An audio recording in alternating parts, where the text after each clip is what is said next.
What many critics agree with is the thesis that Cars 2 is the worst of all Pixar films. It would be the least charming and would fail to achieve its predecessor's special skill of storytelling and entertaining. But can we really call Cars 2 a bad movie? Keeping this question in mind, I'd like to make a review on Cars 2 in this video, trying to be as neutral as possible. Of course, you can't simply judge Cars 2 as a bad film. We can be sure that there are many better Pixar films, but still it seems to be not fair to give the film just 2 out of 5 stars or an approval rating of 38%. The maybe biggest positive aspect of the film is its story that wraps the World Grand Prix around Finn's secret job to find out who wants to sabotage the Grand Prix. You could ask if an agent's story is really what matches Pixar's style, but the story of Cars 2 contains the same values we've come across so many times before. It tries to transmit a deeper meaning of friendship and of individuality. Those 2 points seem to be connected with each other, as the tellers of Cars 2 show us in more than 90 minutes of racing and chasing.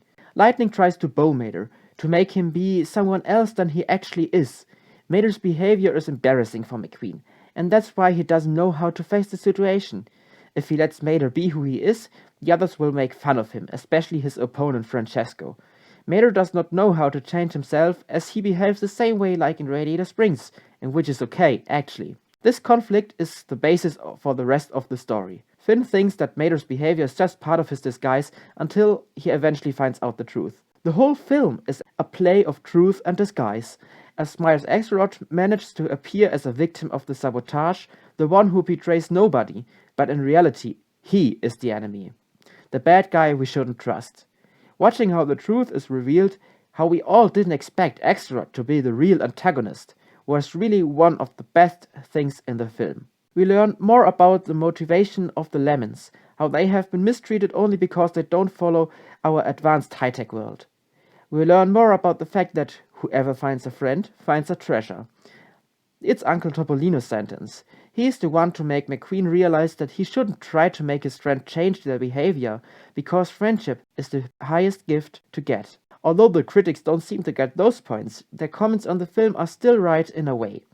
The humor of Cars 2 is only based on a tow truck who is presented as dumb and silly, but whose appearance is more exaggerated than anything else in the film. When we meet Mater in the first film, he may be a silly tow truck, but still, he's not completely dumb.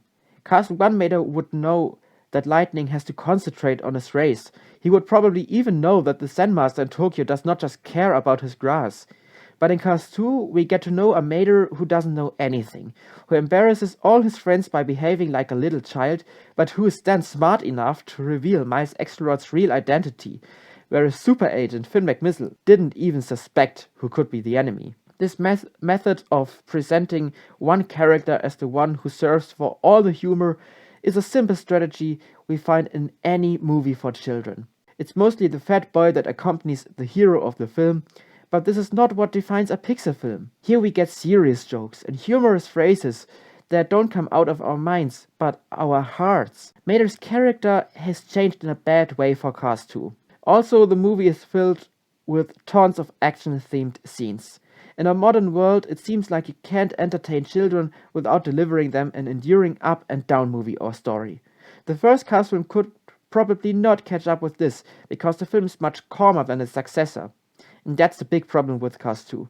All the messages and values I've mentioned before vanish because of this thrilling secret mission and the extremely childish Mater. Even Lightning McQueen in his new racing competition can't fix that, because this part of the film has been put behind Mater's story. To conclude, you can say that Cars 2 isn't a bad movie. It contains the same important messages and values, still the loss of charming humor and the loss of inventive storytelling damages the movie a lot, so that even I, as an immortal Cars fan, would just give the film 2.8 out of 5 stars. Well, I can tell you that I liked the film though, because it was part of my childhood, and when I saw it for the first time, all the negative aspects didn't play a role, because I was so happy to see Lightning and his friends on the big screen again. As this is a very interesting topic, I'd like to open a discussion. I'd be really happy if some of you told me about their views in order to support the idea of discussing the film. To do so, you just need to click on the bullet discussion on my channel. Thanks for watching and bye!